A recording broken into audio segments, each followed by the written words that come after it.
It's 1999, we're back. And of course, we're still number one. It's Top of the Pops.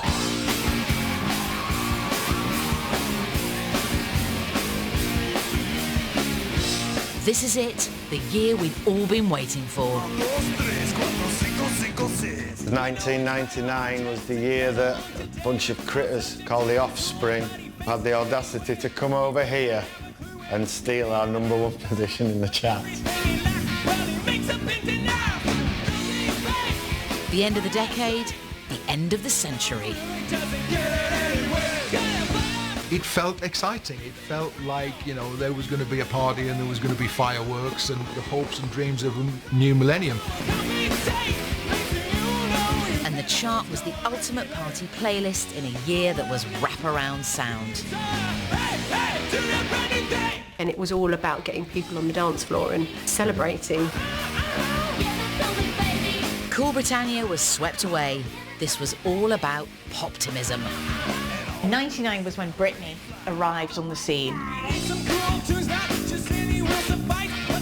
The age of the superstar DJ hit its zenith, and all roads led to Ibiza. It was the most alive I've ever felt. We're talking about the promised land. We're back in 1999. Ladies in for free. Festivals were bigger than ever. One performance of one song, maybe even like 30 seconds of a performance changed everything. We were living the Vida Loca, and new sounds staked their claim. 99 was a huge year for garage music. How we started it and how we finished it, just literally poles apart. As we hurtled towards the new millennium, Friday nights were lit by Top of the Pops.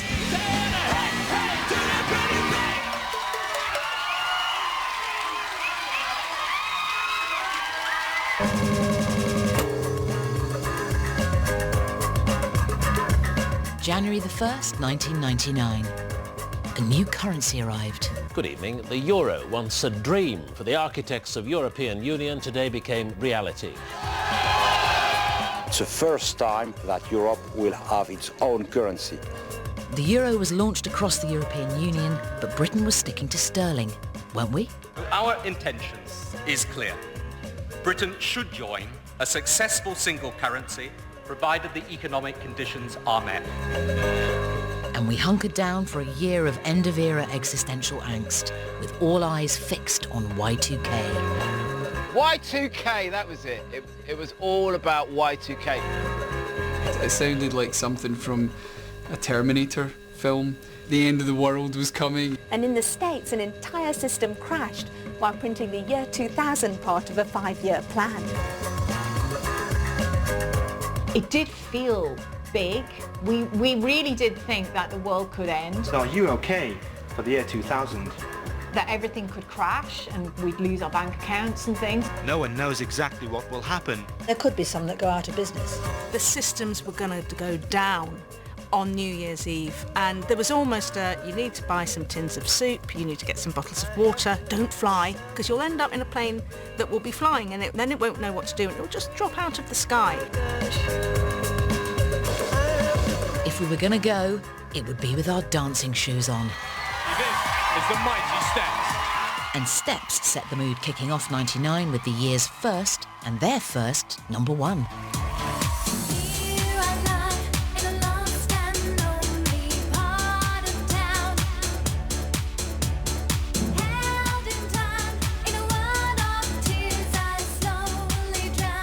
I think every time we did Top of the Pops, it was exciting because it was Top of the Pops. Yes. We all grew up watching it and all grew up wanting, I mean, I know I certainly did. I want to be on there one day. I want that to be me.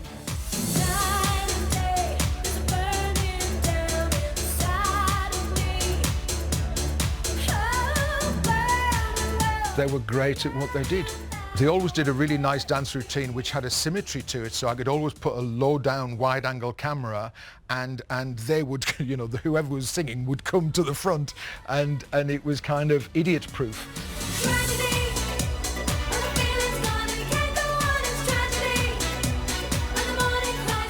See, that's almost like a reflex. Whenever you say the word tragedy, the arms just go like that.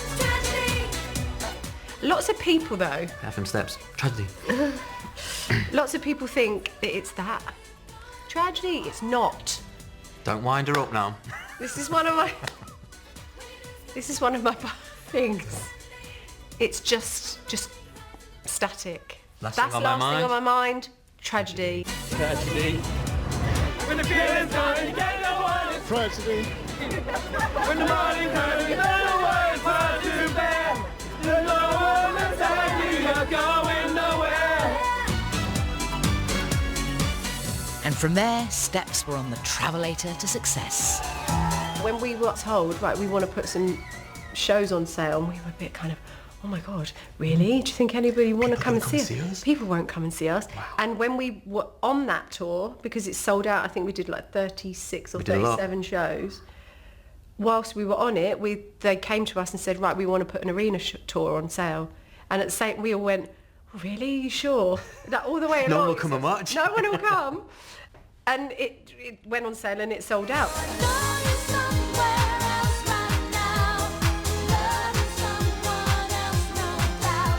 I think we always had that connection with the audience that I think a lot of the industry never really understood.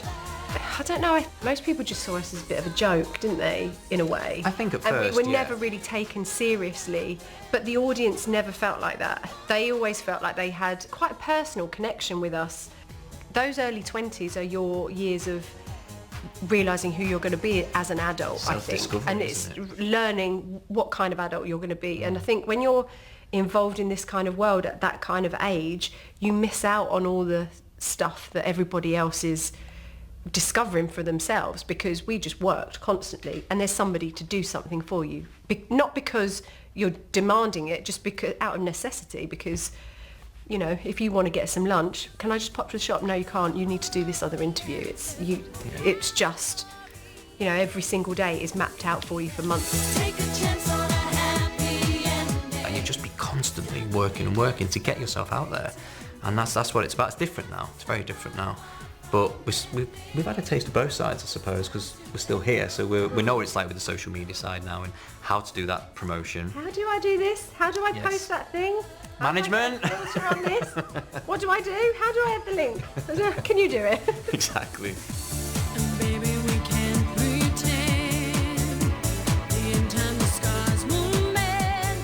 Nothing was given to us, was it? No, absolutely. And we know what it's like when you've had the success as well. And even when you do get it, constantly having to prove yourself because you're not what people think you are. Even I think that has changed now. I think people get it now, and there's a little bit of respect, I suppose is the word, that people will afford us that they didn't back then. And I think we respect ourselves now as well. Yeah, we know what we're doing, and we know that even though we were put together, Steps is ours. Yeah. It doesn't belong to anybody else but us. You know, we've survived. And I think it's because we know what we are and what Steps is. And I think when we were young and it was all a single, we'll try another single, we'll do another single, we're looking at other bands going, oh, they're really cool, why can't we be like that? You know, we're unique in ourselves, and we embrace that now. We know exactly what the fans want. We know what Steps is, and why not? You know, it is what it is. While Steps had the nation up and dancing, the drinks menu was left to this lot. Tequila, it makes me happy. Oh, come tequila, it feels fine. Come tequila when the doors are opened, and come tequila when the calling's time. I don't remember a lot. It's probably due to the tequila. Brit rockers TerrorVision were no strangers to the Elstree studio. They'd been regularly raising the roof since 1994. TerrorVision, they're a marvellous bunch of blokes. They really are. There's not one of them that you wouldn't want to go for a drink with. They're from Keighley in Yorkshire, and that means they're blunt and they're honest and they like a pint.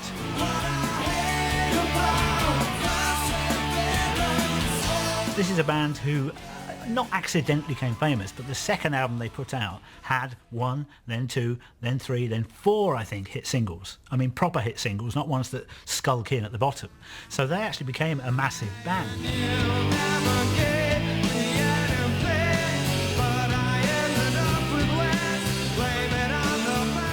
The 90s were rocking. It was like the 60s. It was a time. And Tony Terrorvision was handed the golden mic in 1996 on Top of the Pops hosting duties. Oh, would have believed it, eh? Me, Tony Wright of Bradford's Terrorvision, this close to the lens on the world's biggest pop gathering that is Top of the Pops. First up... My mum always said, she said it was weird because she asked me what I was going to be when I grew up because I was rubbish at everything at school. So it was one of them, what are you going to do when you leave school? Not a, what do you want to be when you grow up? It were, what the hell are you going to do when you leave school? You're so thick.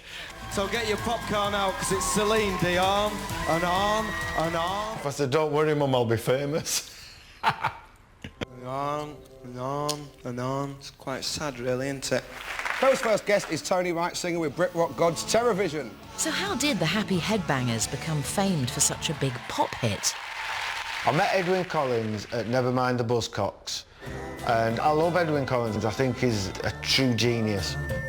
Up there with George Melly, do you know what I mean? So I just said to him, as you do, if you don't ask, you don't get. We're making an album, would you be interested in doing some of the album with us? And so we went to his studios in West Heath Yard, and it was an old Neve desk, and like when we were mixing that actual track, we'd all have like a channel or two each, and there'd be Chinograph pencil all over it, and a meter on the end telling you the volume, and there'd be a fader, and then there'd be like two knobs here. It wasn't that complicated, but we'd be like 1 minute 3, push that to there, ooh, and we'd all stand in a line and mix it like that, and it were ace. And the reverb was just a massive metal sheet leaning against the wall behind like a box. It was just a chance to play on with some really amazing, authentic gear, which I think helped, and Edwyn's ear as well. And so we did that for the album. The A&R girl, she went, I'm going to send it off to some like remixers. And that was a big thing in the 90s, a remix, do you know what I mean? There were people who were massively famous just for doing remixes, do you know what I mean? Mint Royale's remix was the floor-filling final choice. Terrorvision's verdict? We thought, and these were words, it's kind of crap to play on the radio, right? And that's honestly, you know, it's not rubbish, you know, it's all right. It's not as good as the original. The original's a lot more Tarantino-esque, and like, you can feel the sun burning and the flicker, you know. You're drinking tequila. That one was more like when kids' parents go out. Oh, Mum and Dad have gone out, let's go through drinks cupboard. It is though, isn't it? Listen to them both side by side. So we liked it as a single, and we put it out as a single, not thinking the charts would be so daft as to entertain it, but it did.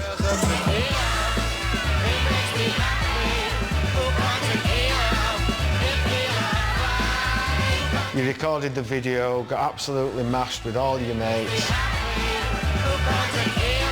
Sean Hughes came down to video, he's in it with us, you remember Shawnee? Oh.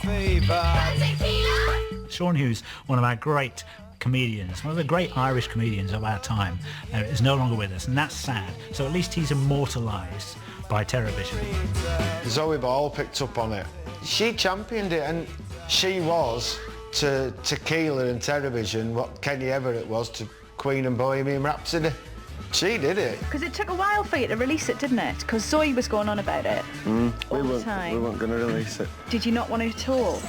It's not that we didn't want to, it's just with it being a remix, you know, we'd never released one as a single before, and but once Zoe started playing it and everyone seemed to like it, it seemed like the sensible thing to do, and us being sensible chaps, that's what we did. The record rocketed, and Terrorvision were back on Top of the Pops.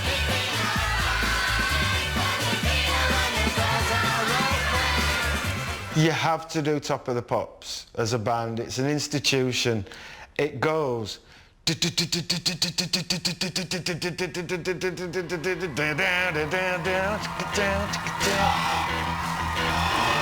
Imagine saying no. Someone said, do you want to be on Top of the Pops, and going no. And years later, sitting there with your grandkids telling them about stuff you didn't do when you were younger. The people who love your band quite often hate the singles. Every television fan will go, they had so much better songs than that. At the end of the day, Tequila were the kind of song they played on the radio, do you know what I mean? That was the kind of crap they were playing at the time. They weren't playing our heartfelt political upstances that we were doing at the time, you know what I mean? So they went with the Daft Drinking song. I mean, it's not really like Shakespeare, is it? It just says tequila, it makes me happy, right? Because everywhere you go, someone gives you tequila. It was ace.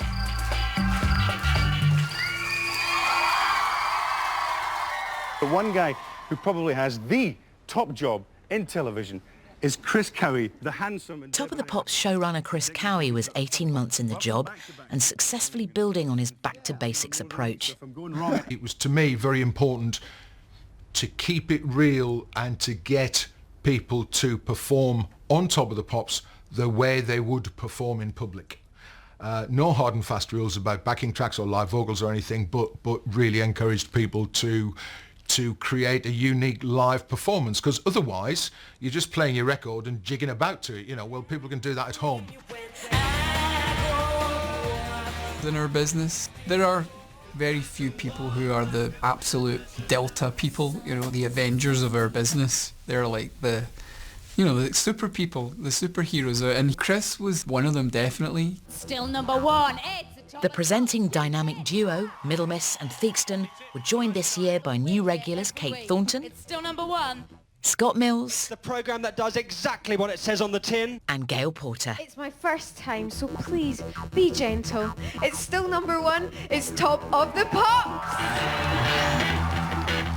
There was lots of work going around. Everyone was having great fun. You had TFI Friday, you had the Girly Show, you had The Word. It was chaos. You had Big Breakfast, and it was different people coming in all the time, which was nice and refreshing and funny. Get your maracas at the ready. This is Mexico Latino. So if somebody said, oh, do you want to do Top of the Pops? I think it was a phone call saying, do you want to do one? And of course you're going to say yes. I didn't care if they didn't pay me, I'd be there. You know, it's Top of the Pops, for goodness sake. And I just had the best time, and then they asked me back, and then they asked me back. ABBA, the next generation. This is Danny, Marie, Sarah and Ahmed. This are the A-Teens. And she was great, she was superb. I picked a bunch of presenters who were just really good and were the type of people that the audience would identify with. People that we weren't going to waste studio time on by having to do multiple takes. And what I wanted to do was to keep the script really simple and pack as much music into the show as possible. It's only 29 minutes long, and I packed 8 separate pieces of music into it. That was the chart. That was Top of the Pops. Chris Cowie made it something to be proud of, and he did. You know, you'd be there with bells on because it was the most fun, and it was a family, and it was a well-oiled machine. Chris Cowie had it down to a T, and he just knew how it was all going to run. He knew how everybody worked. We all loved each other, and it was just brilliant. It was the best job ever. We were young, and it was fun. Now, if you want to get tickets for Top of the Pops 99, keep watching and we shall tell you a little bit later. Talking of 1999, here is Binary Finery!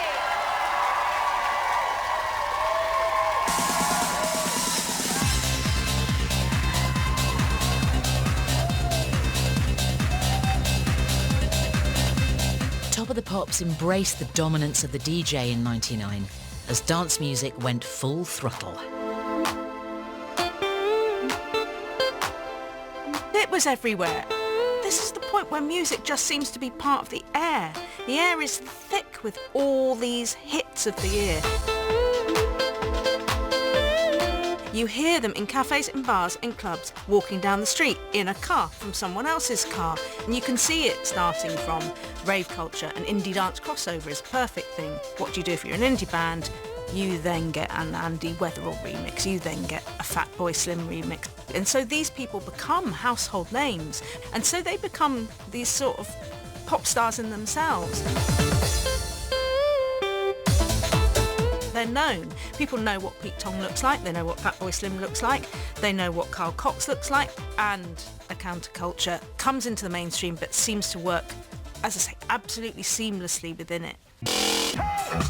And the most played song on the radio in '99 was a belter by DJ outfit Fats and Small, and a singer recruited from R&B boy band The Bends. I was sitting around twiddling my thumbs, and then I got a call from my manager, and he was like, oh, I know some Brighton boys that are looking for a singer. They had sampled a record and they couldn't quite get clearance on it, and they wanted like an old soul voice and stuff like that. So I went down and I met the boys, Russell and Jason. Hey, what's wrong with you? When they played me loads of stuff they were doing, and one of them was Turnaround. And I was used to making R&B, and I was bridges and choruses and this and that. And then there was just this monotonous doom, doom, doom, doom, doom, doom, doom, doom, doom. And I just thought, it's all right, it repeats a bit, but I don't want to offend them. So I don't want to say, look, you know what I mean, maybe you should change the chorus, or we do this, or we add some harmonies here and this and that. And then they were pretty much like, no, that's not how it goes, Ben. This is house music, this is dance music. So they kind of owned it.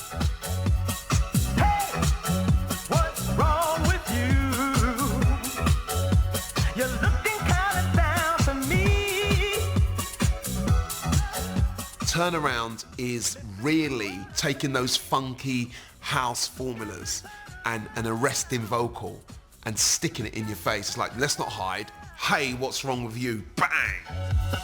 Hey, what's wrong with you? You're looking kind of down for me. Pete Tong got hold of it. Pete Tong is responsible for Fats and Small's Turnaround, and he played it for 8 weeks on a DAT tape. And he made the record absolutely massive. Whatever Pete Tong played, that was what it was. You know, he was leading the charge of dance music. And I think there's, at one time, only 3 DJs had Turnaround, I think. Pete Tong had it, Norman Cook had it, Fatboy Slim, and Carl Cox had it. So they were the 3, I mean, that's like the holy trinity of house music. 'Cause things ain't getting over.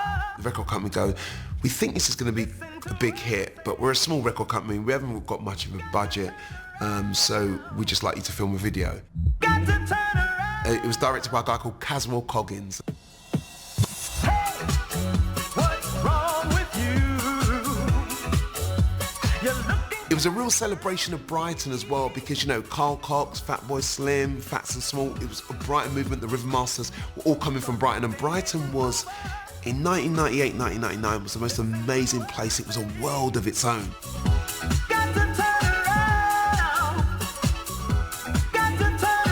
When you went to Brighton, you got Fats and Small. You know, the sun shining, this beach, all the males are wearing 3/4 length trousers. You couldn't wear full trousers down in Brighton. It had to be 3/4 length, you had to wear Crocs. You know, Brighton was like its own Ibiza. Now watch out, Fat Boy. There's some new Brighton boys in town. Not Slim, it's Fats and Small. And then, yeah, we get the call that we're on Top of the Pops. Oh, mate, I just remember going shopping with the stylist, what am I going to wear? It's like being at school, at a new school, walking through the BBC building. Hey, what's wrong with you? You're looking kind of down for me. The next week we went to number 4, and then it went up to number 2. So we went 3, 4, and then 2. This next lot don't know whether they're going up or down. It's Fats and Small. And it would have been a number 1 record, but we were kept off by 2 things. There was the Levi's advert, Mr. Wazzo, Flat Eric, and that was, you know, Levi's adverts were massive in those days. And there was also Martine McClutchan, so we were kept off. This is my perfect moment with you. But we outsold both records. I'd like to see. This next lass can turn a couple of heads, and she's got a cracking voice as well. The wonderful Miss Whitney Houston. Friday night you and your boys went out to eat. I think Whitney owned that year, to be honest. Then they hung out Whitney Houston made a great appearance on Top of the Pops. It was her comeback. She had impeccable soul gospel pedigree and she was a global superstar. But this was a kind of departure in style and it was real kind of solid R&B. It's not right, but it's okay. I'm gonna make it anyway. Your back's up and leave. Don't you dare come running back to me. In the R&B world, we were waiting for something like this from Whitney, and it took this long in her career. It took over 10 years for her to deliver it. She had a voice that was too good for pop music, for my mind. It's just chills, that tune. She smashed it. She wasn't the only American Idol to blow us away. Girl group goddesses TLC, diva debutantes Destiny's Child,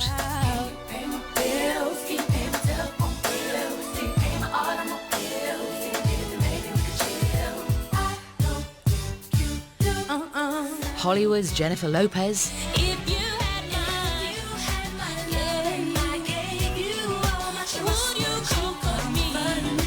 and Disney Club's Christina Aguilera. Top of the Pops was a parade of pop perfection, even bagging an appearance by Britney. What a banger. Toured America with Britney Spears on her first arena/stadium Which was quite cool tour. when you think about it. Yeah, and she was just starting off on her journey. I think she'd only had a couple of hits, but it was just on another scale. And that whole young American kind of teenage, if it connects with the audience, then it just goes huge. And she was just a really nice kid, and just, you know, but being flown around the country on a private jet, or around the world on a private jet. So it was a very different world from us. Hit Me Baby One More Time was one of those iconic moments in pop where you think, hang on, something's happening here, something's changing. And the music was kind of perfect teen anthems, brilliantly produced, and a great show person. Some of those shows were weird though, weren't they? Did I imagine The one this? over I told the this cows? Story. Yes, I told this story the other day, and then people were going, No, we "What? did. We really did. You did a show, Yeah. and there were I said it was a cattle show, Yeah. and Britney. It was like in a big old field, and Britney did her show, and we supported her, and there were cows under the stage. Yeah, it was very random. So you go and see Britney, but then you can buy a cow at the same time. One more time. Now they've got a new album and a tour out later on this year, but they've come in here to give us a sneak preview. It's a Top of the Pops debut for Travis.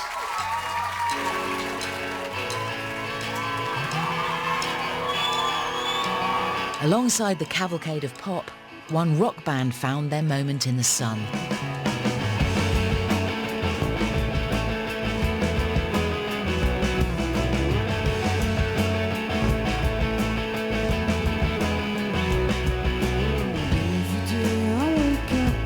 Sunday. 1999 was the year that my band Travis kind of exploded out of nowhere. Dougie went to art school, Andy went to art school, Neil worked with Dougie in a shoe shop in Glasgow. And that was 1995, 96. And so we all were pals like that, and then we're in the band.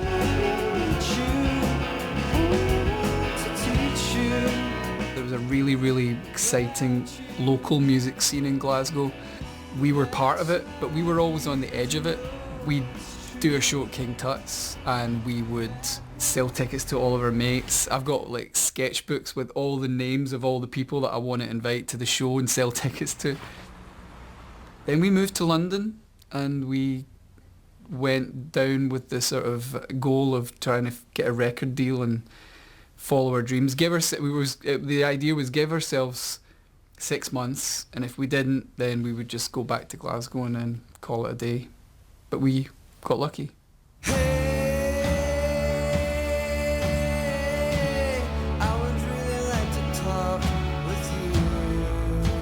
When it came to our first album, It was very rocky. It was kind of like a bit of Oasis-y thing going on there, but we were also very into AC/DC. And our so early song, like All I Wanna Do Is Rock, was like a homage to AC/DC.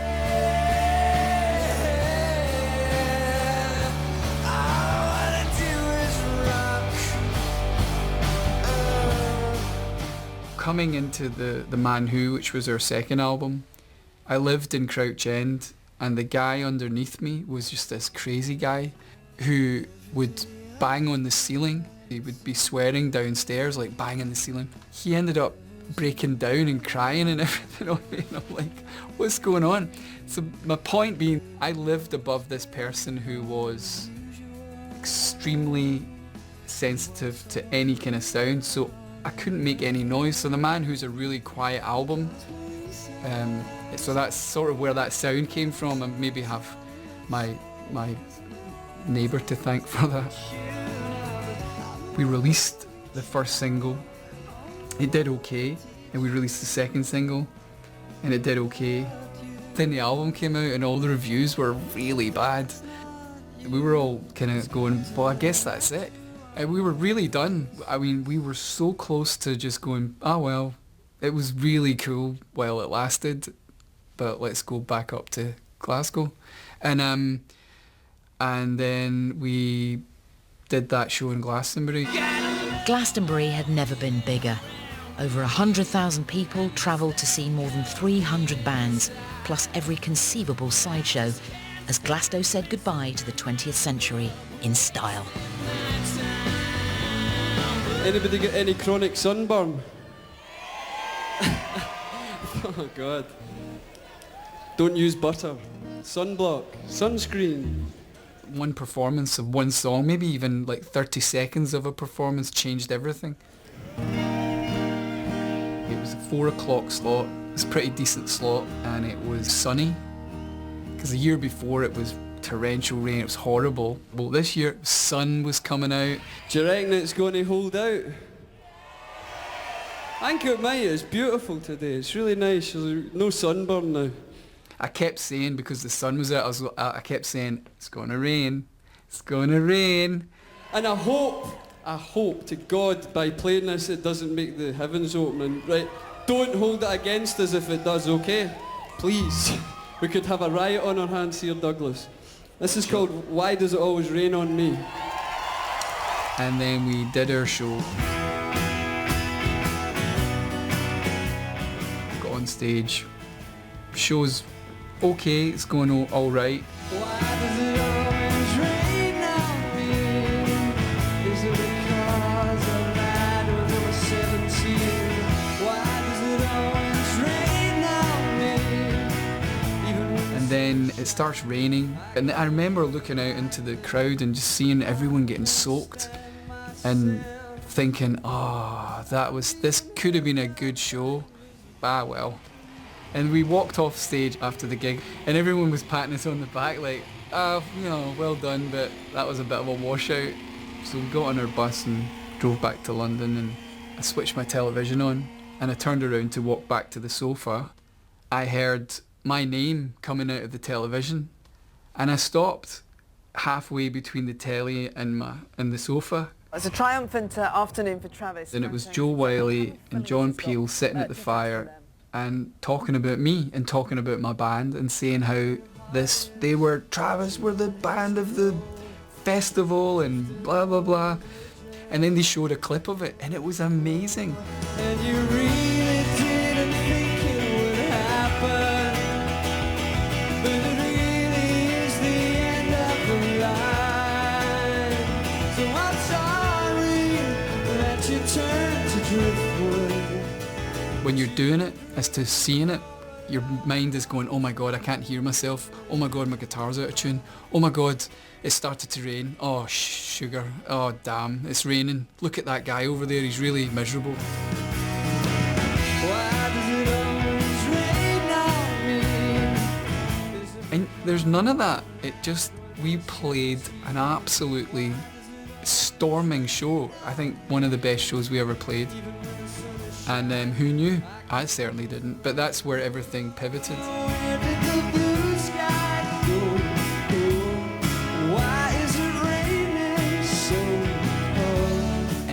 then, as soon as you get some radio support behind you, it really changes everything. Why does it always rain on me? Is it because I lied when I was 17? Why does It just got hammered, and it was being played everywhere. It was like thing was, it wasn't number one on the singles chart. It was number one for weeks and weeks on the airplay chart. So you go from being unknown to being completely ubiquitous, and everybody knows who you are. And you're walking down the street, and I always remember people say, I could hear the S from Travis. Someone's like, Travis, and he'd hear it behind you and in the street. always rain on me? Is it because I lied when I was 17? Why does it always rain on me? Even when the sun is shining, I can't avoid the lightning. And by the end of the year, we were like the biggest band in the country, and in Europe as well. You never know what's going to happen, ever. We were one wrong move away from getting on the National Express back up to home. Take the National Express when your life's in a mess. It'll make you smile. I wanted to write a song called National Express because I thought it was a cool title, and that I could kind of have it a sort of chugging vibe and rhythm that would go along with that. That to have one of those would be suicide. I suppose it's like the old skiffle songs about, you know, the trains chugging down the track. You just get that rhythm going. And I wanted a phrase that would sort of really resonate with, you know, the minds of the UK market. So I came up with this sort of ragtimey piano motif.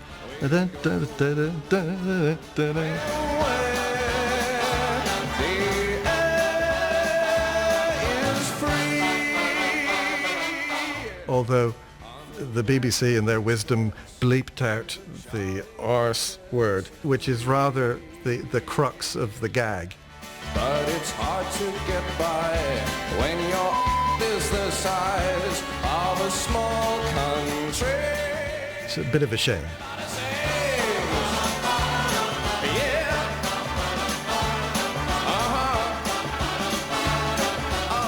We always sat awkwardly in amongst the other sort of real chart acts, the Celine Dion's and Ricky Martin's. But, you know, we were living La Vida Loca. We were having fun. We were all having fun. Ibiza had been a party island since God was a boy. But in 1999, God was a DJ, and everyone was flocking to the naughty island to worship there. Party capital of the planet, innit? Been even better than the last year. It's mad, it's great, it's cool. There was something about 1999. There was something about the kind of rebellion that was kind of going on, and everyone pushing towards dance music. Everyone wanted to be a little bit naughty. Everyone wanted to be out in Ibiza in wild abandon, tops off, sweating till the early hours of the morning, just dancing. Yeah, we're talking about the promised land. We're back in 1999. Come on. Ladies in for free. This was the year that everyone seemed to be in Ibiza. Even your estate agent was probably on the terrace at Space on the Sunday afternoon, dancing ever closer to that inevitable missed flight home. Ibiza was the Mecca. All roads were kind of pointing that way. I see you, baby, shaking that ass. And everyone was there. Shaking that ass. And if you weren't there, you wanted to be there. There was nowhere else to go. Shaking that ass. Shaking that ass. Woo! And we went over there, and it was mental. My name is Grandma Funk. I'd never been to Ibiza. I'd never seen anything like it. And it was go. As soon as we landed, and I just remember it just being so hot and non-stop. There was no sleep. No one had any sleep. It was just we're going here, we're going to this club, then we come back, we get changed, you jump in the shower, then we're going on stage. It was the most alive I've ever felt. Yeah, I really felt in 1999 in Ibiza, I'm finished. Like, it doesn't get better than this. It does not get better than this. This is the pinnacle. This is whatever you have been working for, Ben. This is it. This is it right here, right now. There's a deeper connection when people dance together, especially in a big group, you know. There's an energy that's undeniable, and I'm not being, you know, wishy-washy, spiritual about it, but it is something powerful, and we were lucky to experience it, and we continue to be lucky to experience it. Because dance music is a gathering and a good collective of samples, and so it was sampling funk music, rock music, house music, you know, and making up a new movement with it, and it was a very fitting way to kind of end the 90s, I think. But there was one tune that would come to define the summer of '99.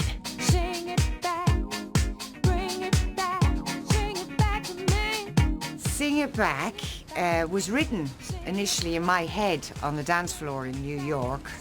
My favourite club was called Body and Soul, which was on a Sunday during the day.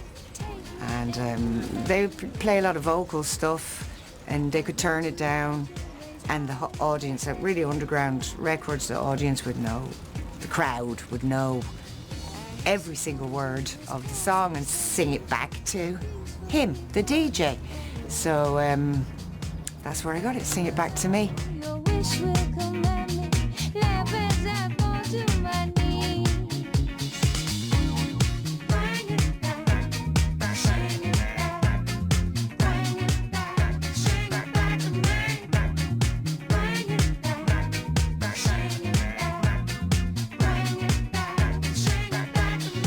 I went to the label and I said, I think we should do some remixes of Sing It Back. They said yes, and they went straight to Todd Terry, who was doing the big mixes at the time, and he did a really good mix for the price of a small house in Sheffield at the time. But it wasn't the thing that we were waiting for, but out of the blue came a CD in the post from Boris Dlugosch, who's this German DJ. As soon as I put it into the CD player, which is what we used to do then, I could see myself, I visualised myself on top of the pops. I could see myself spinning around. I just knew 100%. No doubt in my mind that it was a stone cold hit, you know, so ring the label, this is it. This is the version. They weren't having it because they'd spent all this money on the fancy mix, and they put it out with Todd Terry on the A-side to begin with, and I cried about it. Like, I went to the label offices and was like crying and like lying on the desk and stuff, and no, they wouldn't have it. But things were about to go a bit Pete Tong for the original remix of the track, when a certain superstar DJ picked up Boris Dlugosch's version instead.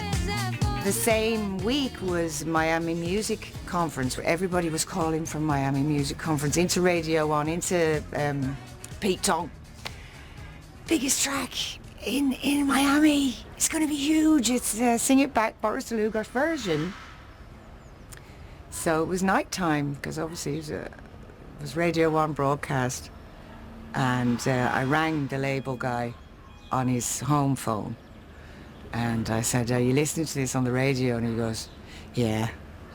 And I went, well, when you go into the office, like, on Monday, what you'll do now is you'll delete the other one, won't you? And then we'll go again with this. We said, okay. So that was that. It's a tune from the sky, Bring It Back. It just seemed to arrive out of nowhere. And Maloka really segued into dance music effortlessly. It made total sense. It really suited her. She does have that, I'm going to look a bit quirky thing, that really went with it. And that was a massive hit. The video is timeless, isn't it? I mean, it's absolutely beautiful. It uses old lenses that probably were used on old Top of the Pops episodes. The real thing, you know, that you actually can't shoot this video anymore because you can't get the film, I don't think. It's magical. It can't be repeated, you can't make it again. The outfit idea came because I had given up smoking.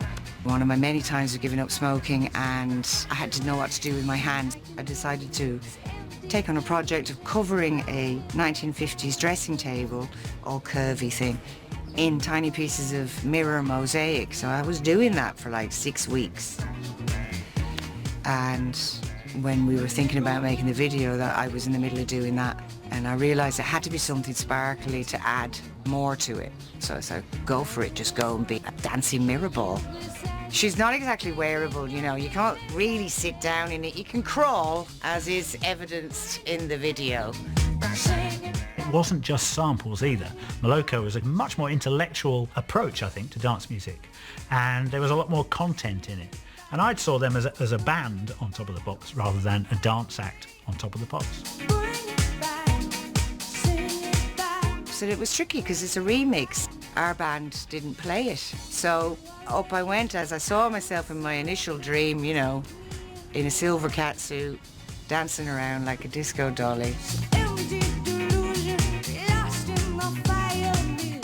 I'm very proud of it as a song, and I'm proud of the vocal, and the more that every week I get somebody going, can I do a cover version of it? And nobody sings it like me.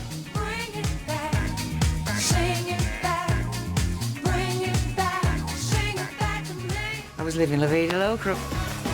She's into superstitions, black cats and voodoo dolls.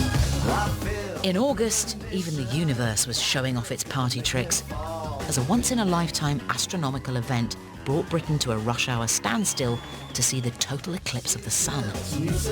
God, that was superb.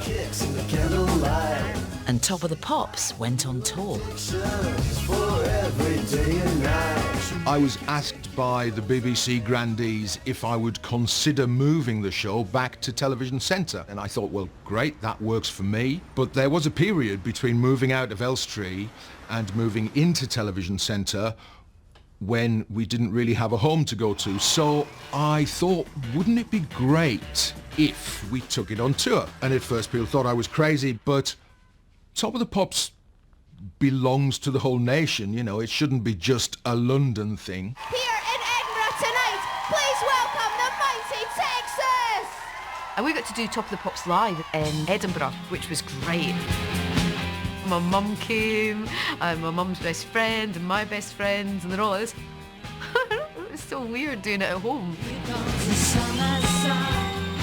We had great fun, and then you could go out in your own hometown. We are at Club Wow in Sheffield. We're at the L2 in Liverpool. You are an icon in Newcastle. We went right around the country, and a really strange thing happened. The ratings went up because while it was very difficult and it was kind of very demanding on me to do it, and then having to get back to London and didn't sleep very much during the tour, I have to say, the warmth that we got from all of the places, because Top of the Pops was a national treasure, and all over the country people loved it, and we were made to feel so welcome.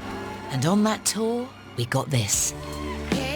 Changes and fears. When will they go from here? When will they stop? Macy Gray was one of my favourite things that I ever did during Top of the Pops, right up there among my greatest memories. Be together, babe, but we're not. Macy Gray basically was rock and roll with soul, all right? That's what she was. She was a throwback.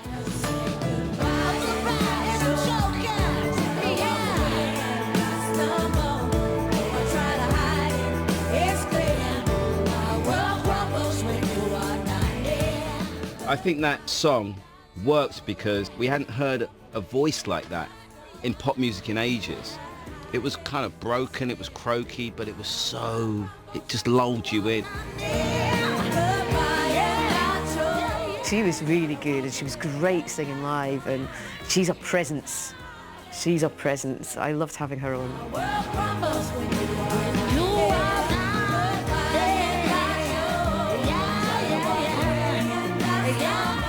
That song was an anthem that year, an absolute anthem.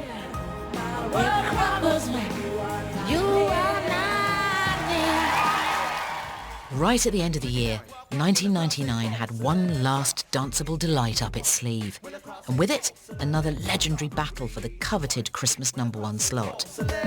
This time, the new dance floor sound didn't come from Ibiza, but from another seafaring paradise. Southampton.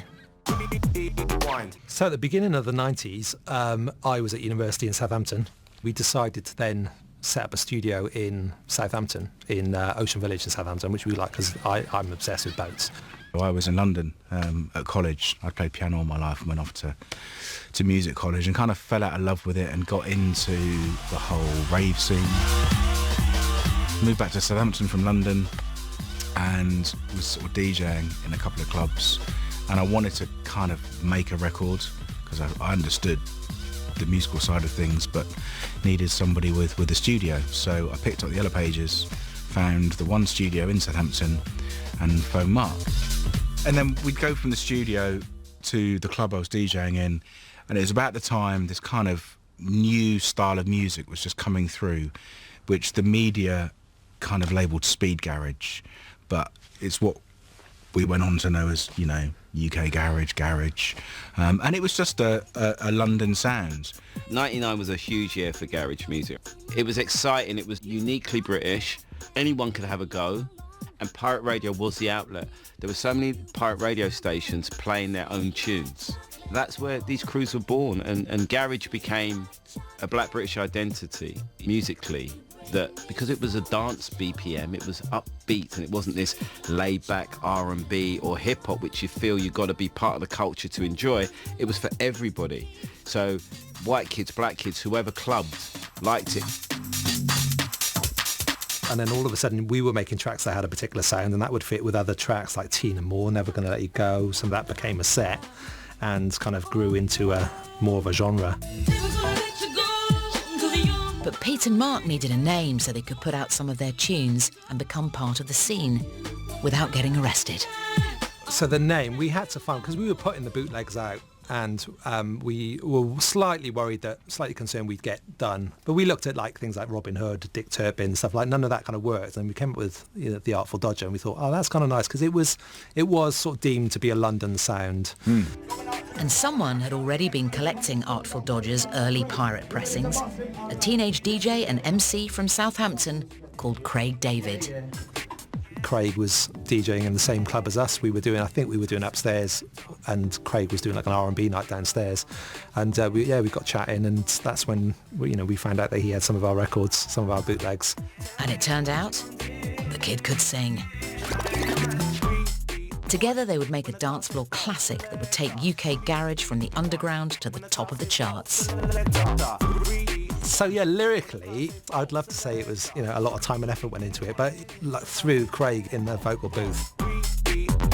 He was having fun with it, and he was doing his MC thing because he was a really good, like very competent MC at the time as well. So, and it was just a case of taking the best bits of that, and then I would chop them up on the computer. So we got that kind of crazy Eat Wine type thing, and I don't think it makes a lot of sense, to be honest. It was just a really fun track, and it kind of encapsulated the mood and the tie, and people just reacted. And then there's that infamous line from the breakdown. So the selector is the DJ, and used to have this thing even in R&B clubs that when you had that kind of when you wanted or when the crowd wanted the DJ to sort of stop the track and play it back, they would literally put their hands in the air and go bow, bow, bow, bow, bow. Like, so it was when the crowd say bow. When the crowd say bow, selector. Massive club hit, massive chart hit. Everywhere you went, people were singing Rewind. To this day, who doesn't say Rewind? When the crowd say bow, selector.